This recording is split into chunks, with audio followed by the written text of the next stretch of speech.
Good morning प्यारे विद्यार्थियों, जय श्री कृष्णा। अपने जो आज लेक्चर डाले थे उसमें कुछ प्रॉब्लम वॉइस प्रॉब्लम आ रही थी। तो अपने जो सिस्टम है यहाँ उसमें आवाज बिल्कुल सही आ रही है, लेकिन यूट्यूब पे वीडियो डाले वहाँ आवाज बहुत कम आ रही है। तो कोई बात नहीं, आज दूसरा वीडियो बना के डाल देते हैं। ऐसा अपना वीडियो थोड़ा टाइम लग के आता है, लेकिन तुरंत मैंने बच्चों की समस्या को देखते हुए, ऐसे बच्चे बोल रहे हैं कि सर समझ में सही आ रहा है, कोई दिक्कत नहीं। तो बिना आवाज आए समझ में आ रहा है तो इसका मतलब अच्छा है कि कुछ अच्छा पढ़ाया है। ठीक है, तो अपन आज का टॉपिक पढ़ते हैं, फंडामेंटल फोर्स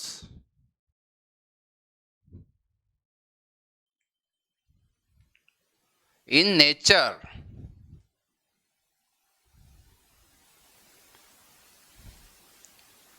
प्रकृति में मूल बल।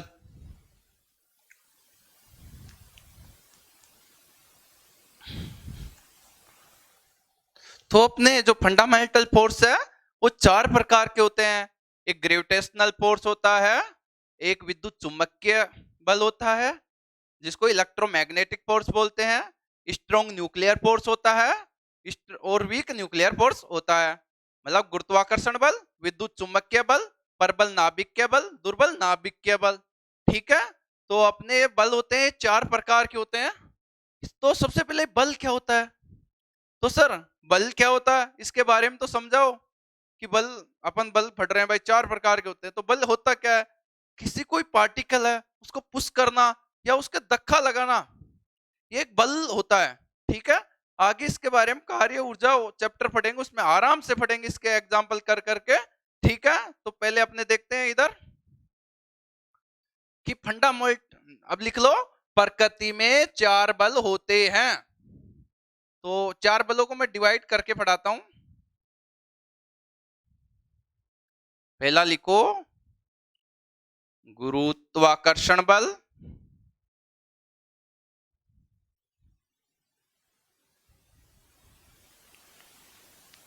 सेकंड लिखेंगे विद्युत चुंबकीय बल,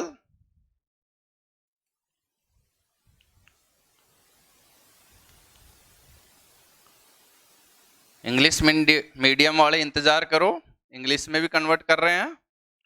प्रबल नाभिकीय बल,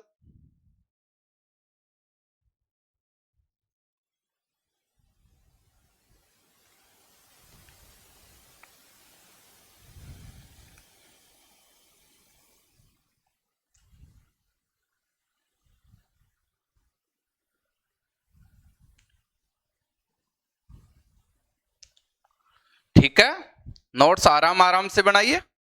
तो एक बात है कि नोट्स अपने खुद अपने हाथों से बनाइए, कि ये नहीं सोचे कि सर का यूट्यूब पे लेक्चर पढ़ा है यहां से देख लेंगे। अपने हाथ से बनाए हुए नोट्स होते हैं वो बेस्ट नोट्स होते हैं। ठीक है, तो इंग्लिश मीडियम देखना, ग्रेविटेशनल फोर्स,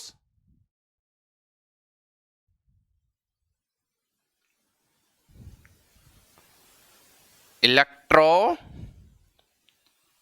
मैग्नेटिक फोर्स, आराम आराम से पढ़ो, स्ट्रॉन्ग न्यूक्लियर फोर्स,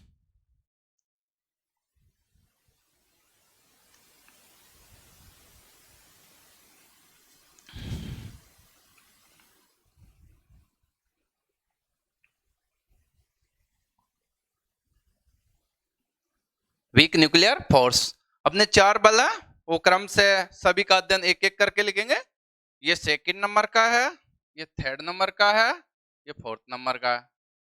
चार प्रकार से बलों को डिवाइडेशन कर दिया।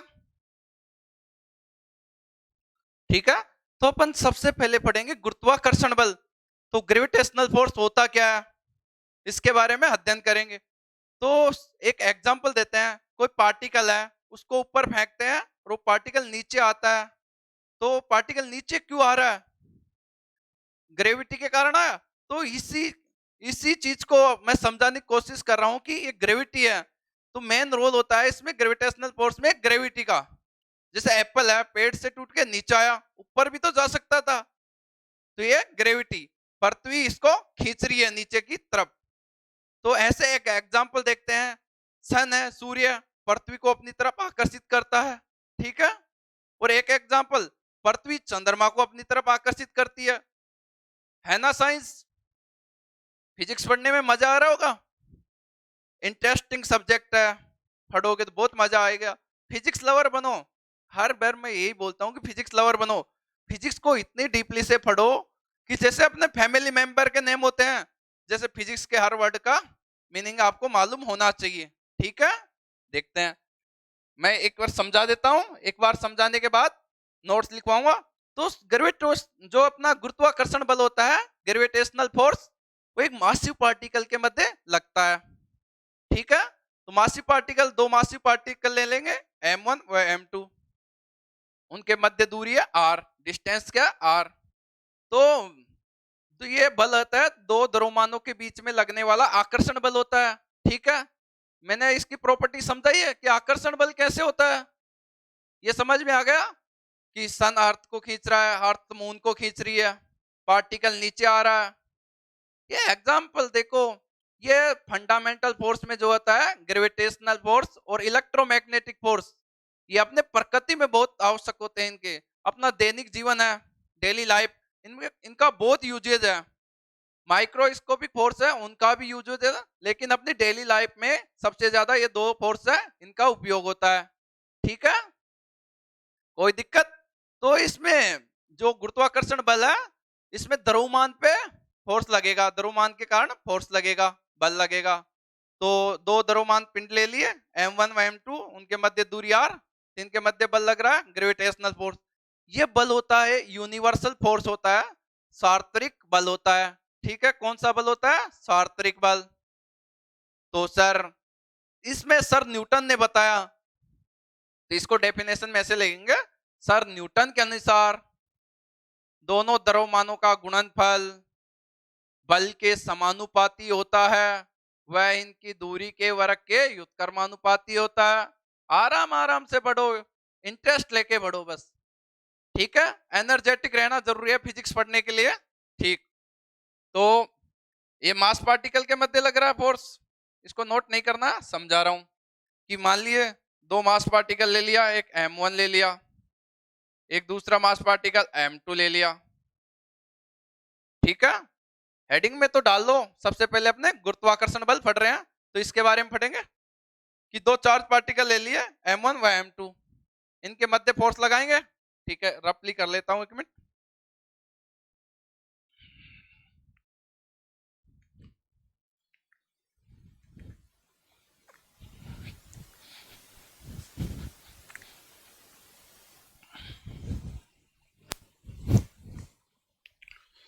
हेडिंग डालो, सबसे पहले पढ़ेंगे गुरुत्वाकर्षण बल।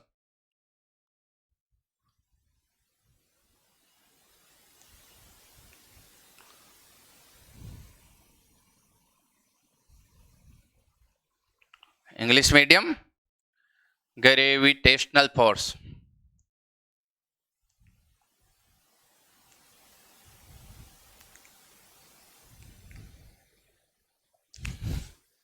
आराम से अंडरलाइन करके नोट्स बनाओ, मैं आपको ये समझाने के लिए बना रहा हूं ना, कि ऐसे अंडरलाइन करके अच्छे अच्छे से नोट्स बनाएंगे, ठीक है। तो ये ग्रेविटेशनल फोर्स पढ़ेंगे, ये मासिव पार्टिकल के मध्य फोर्स लगेगा। तो इसमें लिखो कि गुरुत्वाकर्षण बल दो द्रव्यमानों के बीच में लगने वाला आकर्षण बल होता है, ठीक है। इसके आगे लिखो, ये बल सार्वत्रिक बल होता है, English medium, this force is universal force, ठीक है। और सर न्यूटन के अनुसार लिखना है, पैराग्राफ चेंज करके, सर न्यूटन के अनुसार इस बल में दोनों द्रव्यमानों का गुणनफल बल के समानुपाती होता है, वह इन दोनों द्रव्यमानों के मध्य की दूरी का वर्ग का स्क्वायर।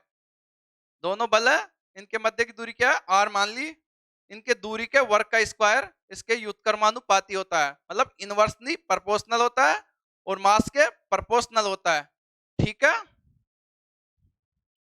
तो देखते हैं इतना लिखने के बाद, माना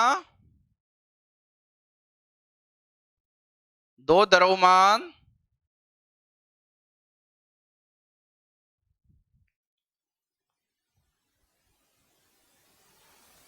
मान वाले पिंड क्रमशः M1 व M2 है।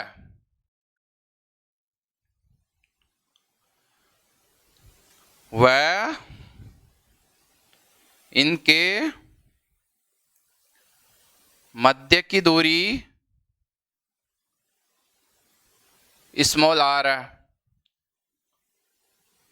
ठीक है, वो इतना लिखने के बाद ये लिखेंगे, तो सर न्यूटन के अनुसार, अकॉर्डिंग टू न्यूटन,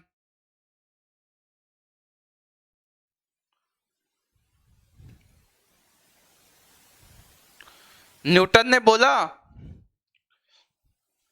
कि ये दो मासिव पार्टिकल, इसको ऐसे देख ले, M1 व M2। ठीक है, ये दूरी r है, ये दोनों मास है, दोनों द्रव्यमान है, इनका जो प्रोडक्ट होगा वो फोर्स के प्रोपोर्शनल होगा, वह इनके मध्य की ये डिस्टेंस है, इसके वर्क के स्क्वायर के व्युत्क्रमानुपाती हो जाएगा, इनवर्सली प्रोपोर्शनल हो जाएगा। तो ले देखो, ये दोनों द्रव्यमान है, गुणनफल के समानुपाती, समीकरण 1 दे दो। दूसरा लगा इस पे, दो स्टेटमेंट दिए, सेकंड स्टेटमेंट ये हो गया दूरी के वर्ग के व्युत्क्रमानुपाती। ठीक है, समीकरण 1 व 2 से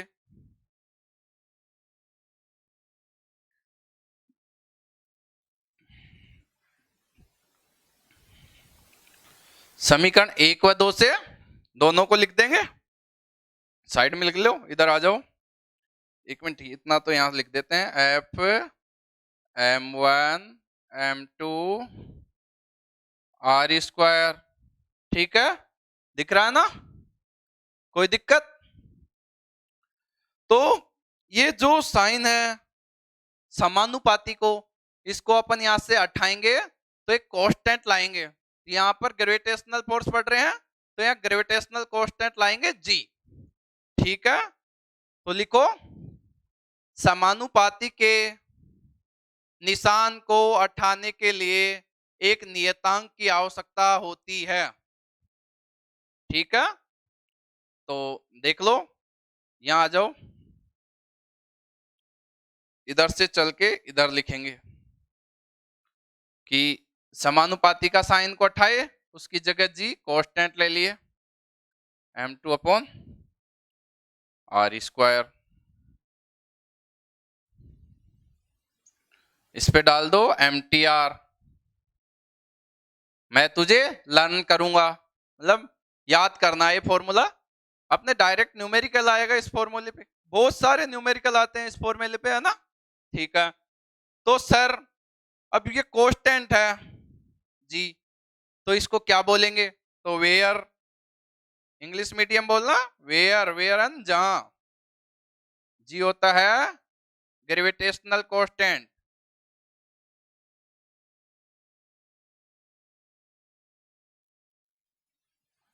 हिंदी मीडियम लिखो गुरुत्वाकर्षण नियतांक, इंग्लिश में लिख लो इसको एक और, हिंदी मीडियम लिखना उसको सार्वत्रिक नियतांक, मैं यहाँ इंग्लिश मीडियम के लिए लिखूंगा यूनिवर्सल कांस्टेंट।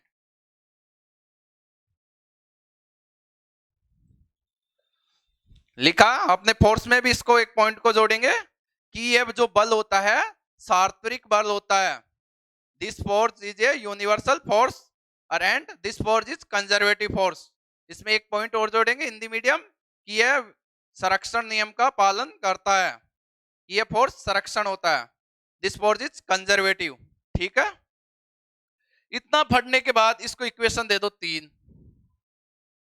ठीक है, तो इसकी यूनिट निकालेंगे, यूनिट समझ रहे हो, मात्रक, आगे बढ़ेंगे लेकिन यहां से निकाल लें, समझा दूंगा आराम से, कोई दिक्कत नहीं आएगी।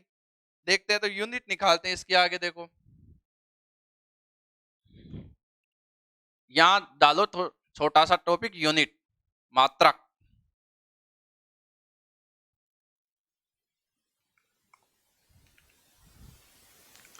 नोट कर लो 1 मिनट।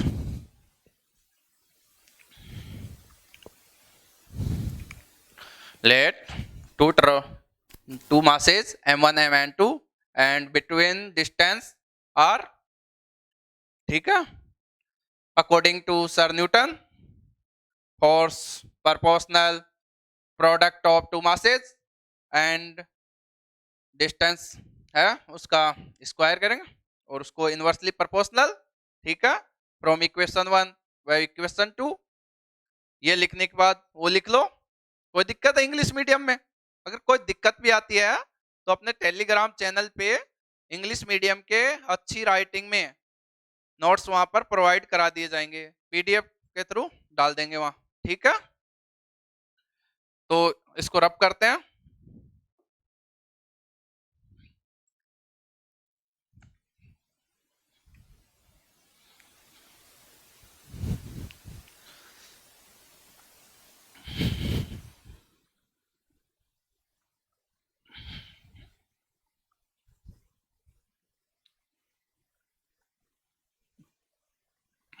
देखो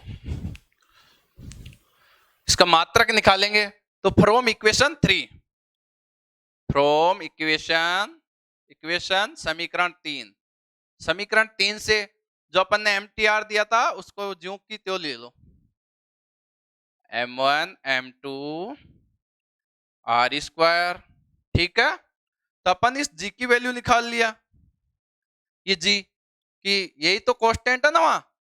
तो देखो इसको बराबर करेंगे इक्वेशन को, एफ आर स्क्वायर जी m1 m2, इधर से g निकालेंगे, ये चीज इसके नीचे आ जाएगी, मतलब F R square m1 m2। अब एक कंडीशन ले लेते हैं केस, तो केस ले लो, एक केस है if m1 equal to m2 equal to m, यदि m1 बराबर m2 के स्मॉल m के बराबर है तो ये इक्वेशन दे दो, इसको इक्वेशन मान लो 4, फ्रॉम इक्वेशन 4, ठीक है। समीकरण 4 से मान रखेंगे, जी हो जाएगा F R square M square, इसको इधर लेते हैं, G equal to F R square M square, ये मास है द्रव्यमान, यहां लिख लेंगे वेयर, जहां एफ होता है बल, फोर्स। इंग्लिश मीडियम कोई प्रॉब्लम? आर होगी डिस्टेंस, दूरी,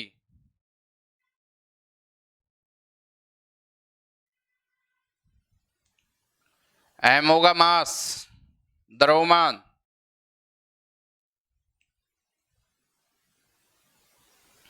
ठीक है, ये लिख लेंगे। अब इसमें लिखेंगे, हम जानते हैं कि अभी तक तुम कुछ नहीं जानते, लेकिन एग्जाम में ये टॉपिक आपके सिलेबस में पहले दे रखा है तो जानना पड़ेगा। तुम नहीं जानते, मैं जानता हूं, समझ लो कि मैं जान रहा हूं, आपको जनाऊंगा, कोई दिक्कत नहीं। इससे नेक्स्ट चैप्टर में ये सारी क्वांटिटीज मैं ऐसे बोलूंगा, इसका मात्रक बताओ, अब तुरंत आंसर करोगे, तुरंत ऐसा याद करा दूंगा कि सोते जागते वक्त भी वो याद रख। मात्रक कैसे चलते हैं ना, अपनी स्लाइड चलती है ऐसे, वो मात्रक आपकी आंखों के सामने ऐसे चलेंगे। इतना याद करा दूंगा कि आपको घर जाके पढ़ने की कोई जरूरत नहीं है, ट्रिकी मेथड से ही आपको पूरी यूनिट मात्रक उसके फॉर्मूले तक याद करा दूंगा, ठीक है। देखो तो हम जानते हैं कि we know that Hindi medium हम जानते हैं कि जो ये होता है एफ फोर्स, इसका मात्रक न्यूटन होता है, न्यूटन को कैपिटल एन से डिनोट करते हैं, व्यक्त करते हैं। आर होती है दूरी होता है, इसको मीटर में लिखते हैं, स्मॉल एम मीटर लिख दिया। मास एम है, ये मास है द्रव्यमान, इसको केजी में लिखते हैं, ठीक है। ये सारी क्वांटिटी को समीकरण, ये मान लो 5 ले लो इसको, उपरोक्त मानों को समीकरण 5 में रखने पर अब आओ वैल्यू पुट इन इक्वेशन 5। तो न्यूटन की जगह न्यूटन लिख दूं, कैपिटल एन, आर की जगह मीटर स्क्वायर, क्यों स्क्वायर हो रहा है, मास की जगह केजी और केजी का स्क्वायर।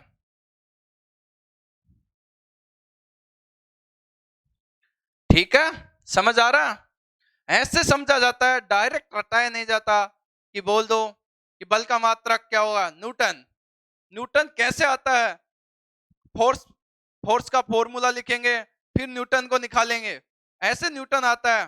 ठीक है, तो इसके बाद जी का कांस्टेंट है, कांस्टेंट कुछ और कुछ मान होगा, तो इसका मान लिखते हैं। देखो यहां पर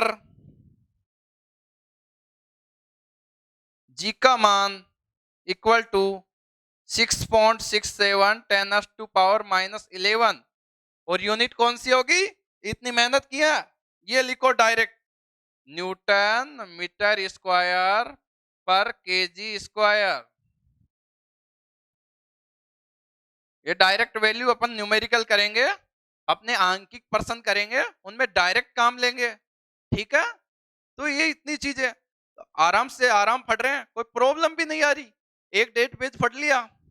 ऐसे टॉपिक वाइज टॉपिक पढ़ेंगे तो मजा आएगा। और वैसे मैं इसको एक ही पोथी बना देता इसकी, ये लिखो ये लिखो, उससे कोई मतलब नहीं होता। आप लिख लेते, रट लेते, इसमें आप रटोगे तो भी अच्छे तरीके से रटोगे, टॉपिक वाइज तो रटोगे, कम से कम रटोगे नहीं, ये समझ में आ जाएगा टॉपिक वाइज। ठीक है, ये हो गया। अब आप चलते हैं फोर्स, उसी फोर्स के बारे में पढ़े, अभी ग्रेविटेशनल फोर्स अपना खत्म नहीं हुआ है, तो ग्रेविटेशनल फोर्स के बारे में पढ़ेंगे, इतने नोट करो, ये नोट कर लो, ये नोट कर लिया होगा।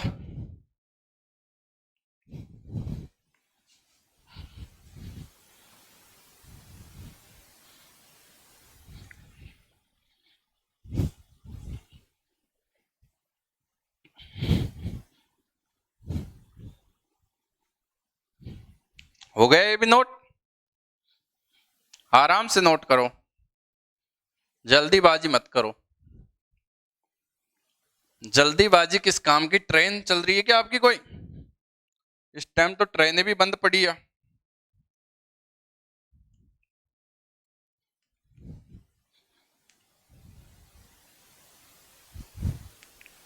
ठीक है, जो अपना फोर्स है, फ्रॉम इक्वेशन 4 ऐसे लिख लो, फ्रॉम इक्वेशन 4, समीकरण 4 से, अपनी समीकरण 4 क्या थी, F बराबर जी m1 m2 upon are square.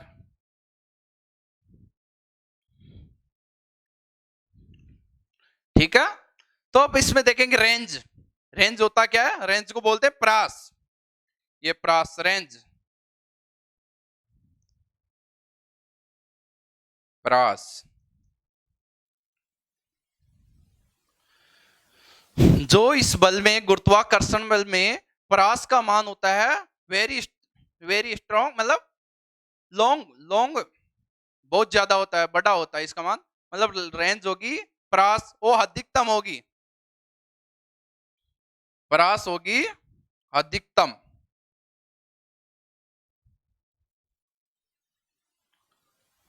अधिकतम प्रास,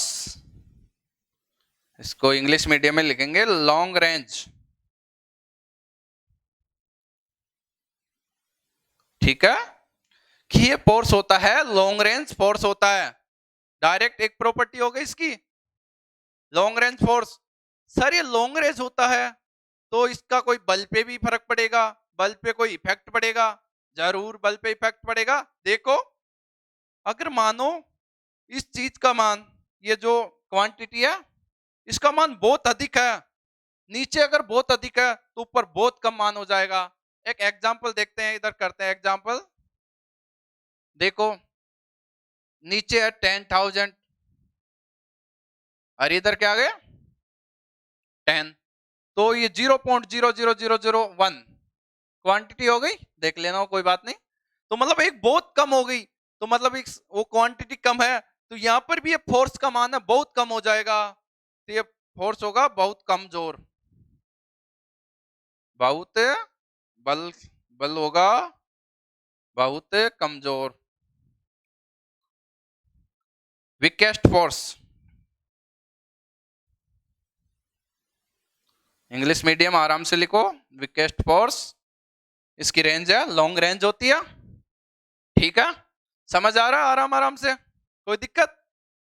नोट कर लो इसको, ऐसे लाइन बना के करना है, ऐसे तीर का निशान बना के टॉपिक वाइज, कि इस मैं बोलता हूं, ठीक है, ये लिख लो फ्रॉम इक्वेशन 4, इसके बाद मैं बोलता हूं कि गुरुत्वाकर्षण बल में इन ग्रेविटेशनल फोर्स, जो बल इसकी परास है बहुत अधिक होती है, इसकी रेंज होती है लॉन्ग रेंज होती है, ठीक है,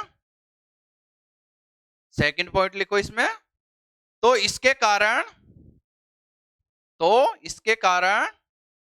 इस पे जो बल लगता है वो बहुत कमजोर बल लगता है, वीकेस्ट, इसके ऊपर जो फोर्स एक्ट होगा वीकेस्ट फोर्स होगा, सॉरी वीकेस्ट फोर्स, ठीक है। अब और पॉइंट पढ़ते हैं, इतना ही पढ़ रहे हैं तो चलो आगे टॉपिक लो। एक चीज लिखो, ये सेकंड ग्रेड फर्स्ट ग्रेड जरूर लिखना, कि गुरुत्वाकर्षण बल के द्वारा, पॉइंट लिखो कि गुरुत्वाकर्षण बल के द्वारा खगोलीय पिंडों की व्याख्या की जा सकती है, ठीक है, कि गुरुत्वाकर्षण बल के द्वारा खगोलीय पिंडों की व्याख्या की जा सकती है, ठीक है, ये पॉइंट हो गया। इसके आगे फिर पॉइंट लिखेंगे, इसका पार्टिकल फील्ड पार्टिकल क्या होगा, कि गुरुत्वाकर्षण बल का क्षेत्रकण क्या होगा, डायरेक्ट क्वेश्चन हो जाता है, तो आंसर क्या है, आंसर देखते रहोगे, क्यों आंसर हर कोई टीचर इतनी नॉलेज नहीं दे पाता है, मैं मेरे लिए नहीं बोल रहा हूं कि हर टीचर को इतनी नॉलेज नहीं दे पाता है, मैं दे रहा हूं, अगर कोई कम हो तो कोई, कि अपन फिजिक्स का सभी को पूरा नॉलेज किसी को भी नहीं है, कि फिजिक्स का ये जो भंडार है यथा भंडार है, वही देखो एक समुद्र है, उसमें से एक लोटा पानी का निकाल ले तो कोई फर्क नहीं पड़ता है, ऐसे फिजिक्स है, फिजिक्स में कितनी ब्रांचें हैं, मैंने आपको कितनी ब्रांचें तो पहले पढ़ा दी थी, 11th क्लास और 12th के बेस पे इतनी ब्रांचें, अगर आगे भी इसकी ब्रांचें पढ़ाऊं तो कितनी ब्रांच बनती है, ठीक है, क्वांटम पढ़ाया, वो मॉडर्न मॉडर्न में क्वांटम, एडवांस, फील्ड थ्योरी, कितने आगे तक की बातें हैं, लेकिन अपना जो सिलेबस है वो लिमिट लिमिट में रखे करें, ठीक है, तो अपना एग्जाम करेंगे क्लियर, तो एग्जाम करेंगे तो अपना फिक्स सिलेबस पढ़ के करेंगे, कि अपना इससे बाहर न जाए मैटर, ठीक है, तो इसमें लिखो कि गुरुत्वाकर्षण बल का, ग्रेविटेशनल फोर्स, गुरुत्वाकर्षण बल का क्षेत्रकण फील्ड पार्टिकल ग्रेविटोन होता है, ग्रेविटोन, ये लिख लो ग्रेविटोन, ठीक है, ग्रेविटोन होता है, आपने लिखा होगा ऊपर ऊपर, तो एक दो एग्जांपल लिख लेना, कि जो पिंड है ऊपर ऊपर फेंकेंगे वो नीचे आ जाएगा, एक सही है, और जो अपना सन है अर्थ को अपनी तरफ खींचता है, सूर्य पृथ्वी को अपनी तरफ खींचता है, एक एग्जांपल ये देना, और पृथ्वी मून को अपनी तरफ खींचती है, एक एग्जांपल ये देना, 3-4 एग्जांपल खूब है, समझ में तो एक एग्जांपल से आ जाएगा, कुल मिला के वो बल है, वो जो अपन को एग्जांपल बता रहा हूं, इसका मतलब ये है कि गुरुत्वाकर्षण बल एक अट्रैक्टिव फोर्स है, मतलब आकर्षण बल होता है, ठीक है, लिख लेना ये भी, ठीक है, आगे चलते हैं, नोट कर लो,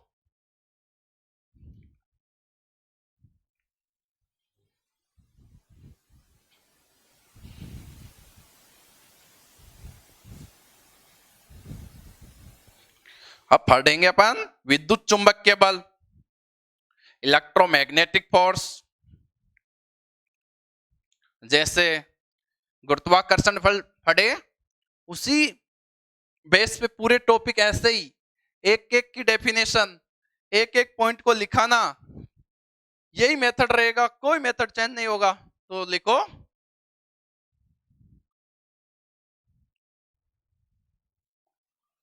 विद्युत चुंबकीय बल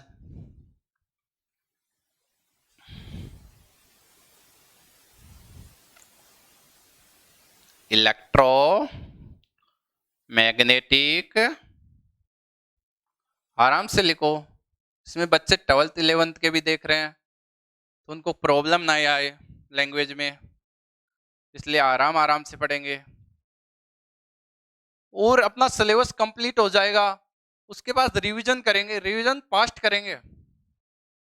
पहले अपन जैसे एक ब्रांच है, अपने 5 चैप्टर है, 5 चैप्टर को पहले पढ़ेंगे भाई। 5 का रिवीजन एक दिन में कर लिया, फिर 3 चैप्टर का करेंगे, फिर अपने 4 चैप्टर का करेंगे, फिर लास्ट के 3 चैप्टर का करेंगे, फिर एक साथ आधी बुक का करेंगे, फिर पूरी बुक का रिवीजन करेंगे। फिर देखते हैं कि 70 में 70 कैसे नहीं आते हैं। ठीक है, 30 मार्क्स का आपका प्रैक्टिकल होता है। तो विद्युत चुंबकीय बल, गुरुत्वाकर्षण बल में मासिव पार्टिकल का अध्ययन करते हैं। तो विद्युत चुंबकीय बल में किसका करेंगे? इसमें चार्ज पार्टिकल का अध्ययन करेंगे कि यह बल होता है आवेशित कणों के मध्य लगने वाला बल होता है। ठीक है, और ये बल होता है यह भी व्युत्क्रम नियम का पालन करता है। ठीक है, और इसमें जो ये आवेश है माध्यम की प्रकृति पर निर्भर करते हैं, यह चीज भी समझ आ रही होगी। और इसमें ये सबसे मेन है कि चार्ज की बात आई, तो इसमें चार्ज की कौन सी अवस्था होगी जिसमें विद्युत चुंबकीय बल लगेगा, ये देखते हैं। देखो, अगर अपना चार्ज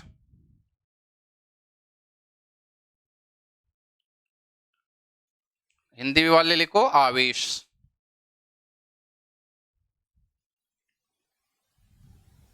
आवेश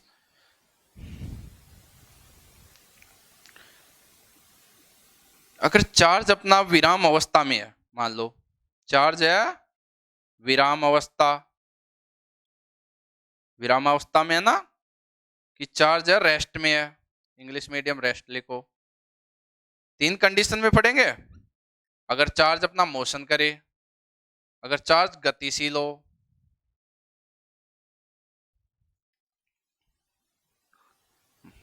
मूविंग, एक और लिखेंगे यदि चार्ज एक्सीलरेट करे, यदि आवेश त्वरित हो।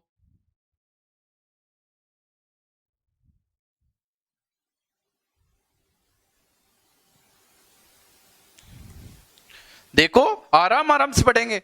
अगर चार्ज रेस्ट पे है, कोई पार्टिकल चार्ज पार्टिकल है वो रेस्ट पे है, तो उसमें ओनली विद्युत क्षेत्र उत्पन्न होता है।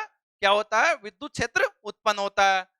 तो सर विद्युत क्षेत्र हो गया रेस्ट में। अगर सर पार्टिकल को अपन मूविंग कर दें, चार्ज चार्ज पार्टिकल है उसको मूविंग कर दे, तो चार्ज पार्टिकल जब मूविंग होगा तो उसमें मैग्नेटिक क्षेत्र, मैग्नेटिक फील्ड जनरेट होगा। क्या होगा? मैग्नेटिक क्षेत्र जनरेट होगा। विद्युत चुंबकीय क्षेत्र उत्पन्न होगा। सॉरी, ठीक है। और सर अगर चार्ज पार्टिकल को एसिलरेट कर दें, क्या कर दें? चार्ज पार्टिकल को एसिलरेट कर दें, मतलब कि आवेश को जब त्वरित कर दे, जब आवेश को त्वरित करते हैं तो उसमें विद्युत क्षेत्र व चुंबकीय क्षेत्र दोनों उत्पन्न होते हैं। ये बहुत मोस्ट पॉइंट है। अच्छे अच्छे लोगों को नहीं आता है, जिनकी एमएससी हो गई, बीएससी हो गई, नेट की तैयारी कर रहे हैं।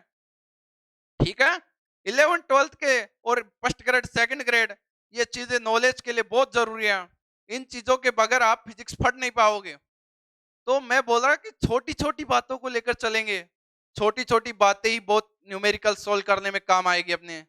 ठीक है, दिख तो ये लिखो आवेश, कि आवेश जब विराम अवस्था में होगा, 3 पॉइंटों में लिख लो। नोट लगा के लिख लो, कोई दिक्कत नहीं, लेकिन एग्जाम में लिख के आना नीचे, कोई दिक्कत नहीं होगी।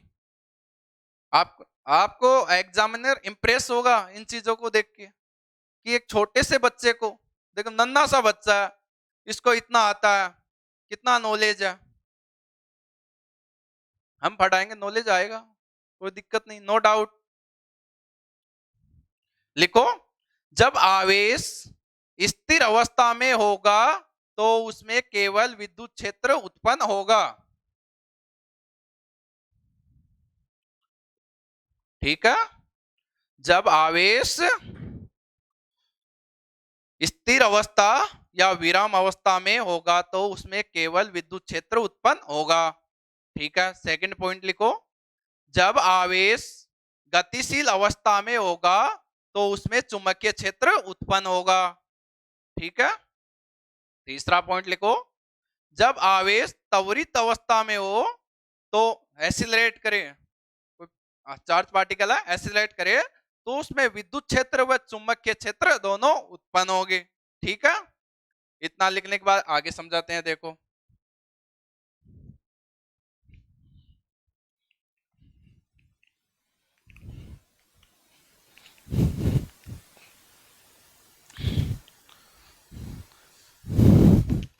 तो इसमें गतिशील आवेश के कारण चुंबकीय क्षेत्र उत्पन्न होता है।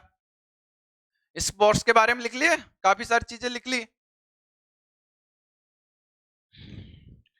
ये बल होता है, जो ये इलेक्ट्रोमैग्नेटिक बल होता है, ये प्रतिकर्षित भी होता है और आकर्षित भी होता है। ये क्यों होता है सर? तो ये आवेश की बात चलेगी यहाँ पे। सर आवेश आवेश तो आवेश के बारे में बहुत बता रहे हो। और ये 12th चैप्टर में आएगा, 12th के चैप्टर फर्स्ट में ये टॉपिक आएगा। लेकिन चार्ज चार्ज आप काफी जगह पढ़ पाओगे, लेवल पे हर जगह देखोगे आवेश, आवेश के कारण ये हो गया आवेश। तो आवेश की प्रॉपर्टियां यहाँ क्लियर कर लेते हैं ना, क्या फर्क पड़ रहा है भाई। आवेश के बारे में आपने 10th में पढ़ा, 9th में पढ़ा, तो अब यह भी पढ़ लेते हैं, कोई फर्क नहीं पड़ता। कई टीचर कहते हैं कि ये टॉपिक इसमें नहीं, तो देखो एग्जाम का सिलेबस उठा के देखो कि विद्युत चुम्बकीय बल क्या होता है, इसके बारे में एग्जाम में पूछ लिया, उसमें क्या लिख के आओगे आप? खाली छोड़ के आओगे, सर ये होता है, बस 4 प्रकार का ये होता है। वो तो फंडामेंटल फोर्स होते हैं 4 प्रकार के। ठीक है। तो विद्युत चुम्बकीय बल को पढ़ेंगे अपन आराम में कि आकर्षित और प्रतिकर्षित क्यों होता है। तो देखो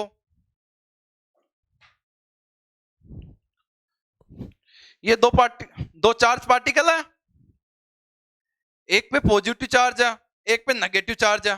ठीक है। तो पॉजिटिव नेगेटिव होंगे तो आपस में आकर्षित होंगे। मतलब एक सेंटेंस और लिख लेता हूं, टॉपिक में लिख लो कि समान प्रकृति के आवेश प्रतिकर्षित करते हैं, कि सेम पोलैरिटी के जो चार्ज हैं वो रिपेल करते हैं। ठीक है। और असमान प्रकृति या विपरीत प्रकृति के आवेश आपस में आकर्षित करते हैं या आकर्षित होते हैं, अट्रैक्टिव होते हैं। ठीक है। और इसमें एक चीज और लिख लो कि इसमें विद्युत क्षेत्र की दिशा धन आवेश से दूर व ऋण आवेश की ओर होती है। ठीक है बच्चों, कोई दिक्कत? ठीक है, समझ आ रहा है? तो ये चीजें पढ़ी अपन ने चार्ज के बारे में कि चार्ज, जब दो चार्ज पार्टिकल होंगे, इसमें पॉजिटिव चार्ज है, इसमें नेगेटिव चार्ज है, तो आपस में आकर्षित होंगे, मतलब अट्रैक्टिव होंगे। आप भी कोई चीज से अट्रैक्टिव होते होंगे। ठीक है। आज की दुनिया अट्रैक्टिव होती जा रही है, हर चीज पे अट्रैक्टिव होते हैं। आजकल एक कपड़ा भी कोई नया आ गया तो वो भी अट्रैक्टिव हो जाता है, अट्रैक्टिव होके ब्रांड बन जाता है। ठीक है। तो ये आराम से अपन एग्जाम्पल से पढ़ेंगे, मजे से पढ़ो, मजा लेके पढ़ो, फिजिक्स में मजा जब भी आएगा। ठीक है।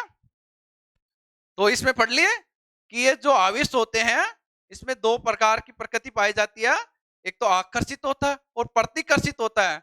तो इसमें हेडिंग डाल के ले, हेडिंग नहीं, तीर का निशान लिख ले। पहले अपन ने लिख लिया कि आवेशित कणों के मध्य लगने वाला बल होता है, यह व्युत्क्रम वर्ग नियम का पालन करता है। यह बल कौन सा बल? विद्युत चुम्बकीय बल। यह बल आकर्षण व प्रतिकर्षण दोनों प्रकृति प्रदर्शित करता है। ठीक है। और इसमें एक बात और लिखो कि इस बल में, इस बल का क्षेत्रकण लिखवा देता हूं मैं, इस बल का क्षेत्रकण, क्षेत्रकण English medium, field particle,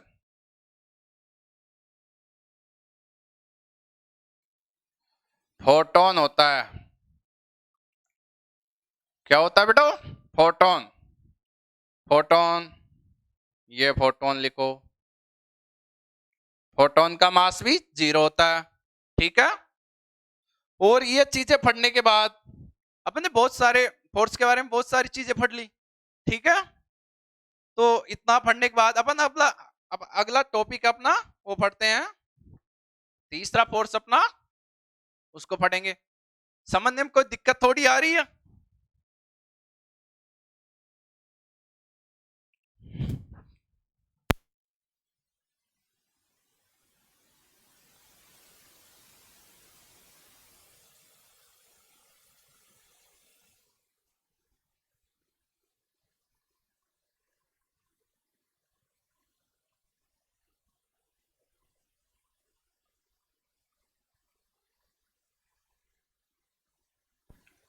third लिखेंगे अपन, परबल नाभिक के बल।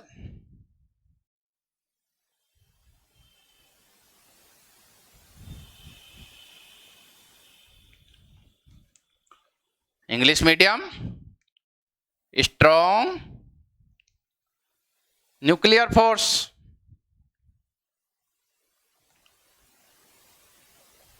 लेटर्स ठीक दिख रहे हैं? कोई प्रॉब्लम? आज ऐसे मोटे लिखे हैं।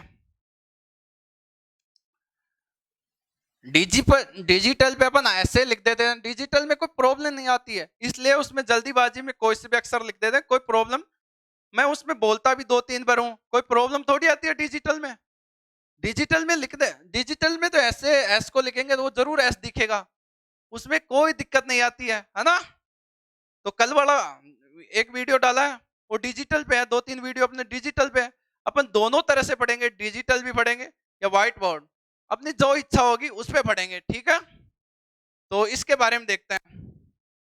परबल नाभिक के बल ये किसके अंदर लगता है? विथ इन न्यूक्लियाई, ये नाभिक नाभिक के अंदर लगता है। तो ये फोर्स नाभिक के अंदर, तो नाभिक के अंदर क्या होते हैं? नाभिक के अंदर प्रोटॉन होते हैं, न्यूट्रॉन होते हैं। तो ये जो बल होता है स्ट्रॉन्ग न्यूक्लियर फोर्स, नाभिक में उपस्थित प्रोटॉन व न्यूट्रॉन को आपस में बांधे रखता है, मतलब उसकी बॉन्डिंग मजबूत करता है, उसको बाउंडेड रखता है। तो इसमें लिखेंगे कि परबल नाभिक के बल, ऐसे लिख लेंगे ऐसे करके, परबल नाभिक के बल, मैं लिख देता हूं, परबल नाभिक के बल, बल नाभिक में उपस्थित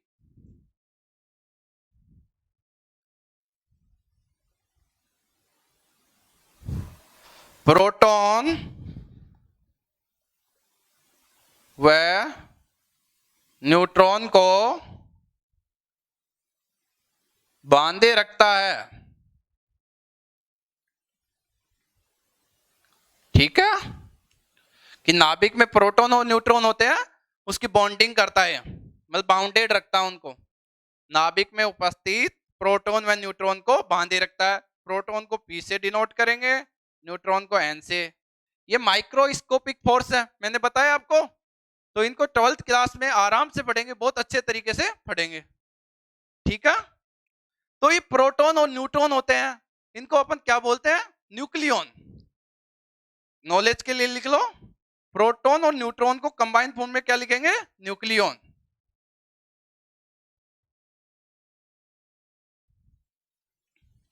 ये लिख लिया, न्यूक्लियन। तो अब इसमें चलेंगे, रेंज के बारे में पढ़ेंगे, रेंज। तो सर रेंज पढ़ेंगे, परास,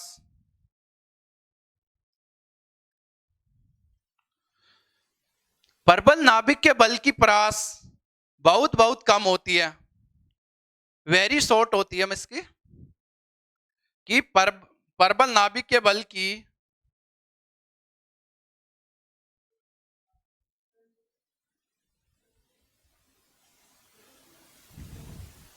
परबल नाभिक के बल की परास बहुत कम होती है। स्ट्रॉन्ग न्यूक्लियर फोर्स की रेंज है बहुत वेरी शॉर्ट होती है। तो सर शॉर्ट होगी तो फोर्स पे क्या इफेक्ट आएगा? तो देखिए फोर्स पे इफेक्ट देखते हैं। फोर्स फोर्स देखो, जनरली मान लो F बराबर कोई K Q2/R², मतलब उसकी अगर रेडियस, उसकी रेंज होगी वो बहुत ज्यादा होगी तो फोर्स कम होगा, लेकिन रेंज बहुत कम है, नीचे की क्वांटिटी बहुत कम है, तो ऊपर की टोटल क्वांटिटी बहुत अधिक हो जाएगी। तो इसमें लिखो बल, परबल नाभिक के बल में जो बल की प्रकृति होती है वो प्रबलतम बल होता है। प्रबल नाभिक के बल में होता है कि उसमें प्रबल नाभिक के बल होता है, ये स्ट्रॉन्गेस्ट फोर्स होता है। ठीक है, तो स्ट्रॉन्ग फोर्स, इसकी रेंज कितनी होती है? तो देखो बेटे, रेंज इसकी होती है परास 10⁻⁻15 मीटर। 10⁻⁻15 मीटर इसको बोलते हैं 1 फर्मी इक्वल टू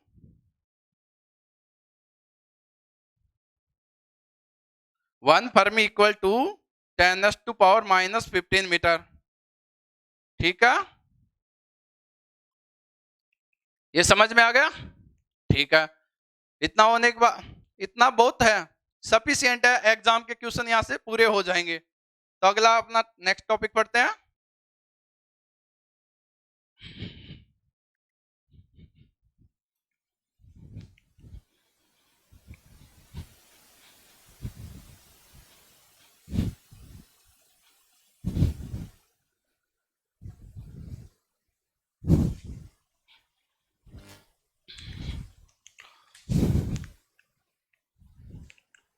दुर्बल नाभिकीय बल।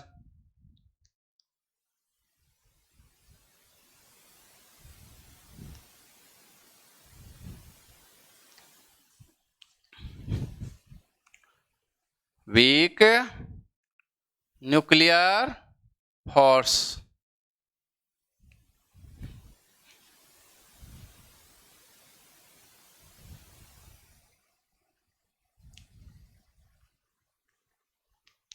एक टॉपिक और लिख लेना उसमें, जो प्रबल नाभिक के बल है ये आकर्षण बल होता है। ठीक है, इसका आगे स्टडी करते हैं। तो ये प्रबल नाभिक के बल आकर्षण और प्रतिकर्षण दोनों प्रकृति दिखाता है, लेकिन इस लेवल पे ये अट्रैक्शन होता है। ठीक है, और ये दुर्बल नाभिक के बल होता है, ये क्या होता है, इसकी एग्जैक्ट पर नेचर क्या है? तो अभी तक इसकी एग्जैक्ट नेचर के बारे में कोई भी मालूम नहीं चला है कि ये फोर्स है अट्रैक्शन फोर्स है या रिपल्सिव फोर्स है। ठीक है, अट्रैक्टिव और रिपल्सिव, इसकी नेचर के बारे में अभी तक कोई मालूम नहीं चला है, इसका कोई रिसर्च नहीं हुआ है। ठीक है, तो प्रबल नाभिक के बल में जो आकर्षण की प्रकृति व प्रतिकर्षण की प्रकृति, इसके बारे में अभी तक कोई मालूम नहीं चला है। Exact nature of this force is not non till now. ठीक है, और इसकी रेंज होती है, वो भी एक शॉर्ट रेंज होती है। Short range 10⁻⁻16 metre to 10⁻⁻18 metre. ठीक है, और इसमें इस जो दुर्बल नाभिक के बल है, इसमें बीटा से उत्सर्जन का अध्ययन किया जाता है, बीटा डीके का उत्सर्जन होता है, उसके बारे में इसको समझाया जा सकता है।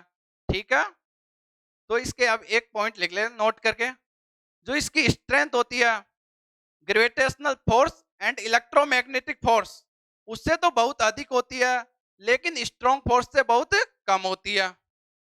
हिंदी मीडियम लिखो कि इसकी स्ट्रेंथ है जो गुरुत्वाकर्षण बल व विद्युत चुंबकीय बल, इससे तो बहुत अधिक होती है, लेकिन प्रबल नाभिकीय बल से बहुत कम होती है। ठीक है, इतना समझ आ गया होगा? इतना पढ़ना आज सफिशिएंट पढ़ लिया, खूब सारा पढ़ लिया, 6-7 पेज पढ़ लिए होंगे। कहां तक? आराम से इतना पढ़ेंगे तो अपना सिलेबस टाइम पे हो जाएगा। अगर आपको कोई प्रॉब्लम आती है तो मेरे व्हाट्सएप नंबर है 9785916543, इस पे आप कॉल करिए, मैसेज करिए, व्हाट्सएप करिए, आपकी कोई प्रॉब्लम है वो भी यहाँ डालिए, कोई दिक्कत नहीं, सभी आपके डाउट क्लियर कर दिए जाएंगे। और सिलेबस की बात, सिलेबस की चिंता तुम्हें नहीं, सिलेबस की चिंता मुझे है। आपका सिलेबस है, आराम से हो जाएगा, आराम आराम से पढ़ेंगे तो एग्जाम के 1-1.5 महीने पहले आपका सिलेबस कंप्लीट करा देंगे। कोई कोई दाव आपको कोई इसकी दिक्कत नहीं है। वो सिलेबस कराना हमारी काम है। हम चाहें तो 20 दिन में आपका सिलेबस करा दें, लेकिन आराम आराम से पढ़ेंगे। ठीक है, समझ समझ के पढ़ेंगे। जो लिखे हैं वो नोट्सों को 10 से 15 मिनट पढ़ लो मेरे नोट्स, बिल्कुल आपको लर्न हो जाएंगे, याद हो जाएंगे। ठीक है, जय श्री कृष्णा, राधे राधे।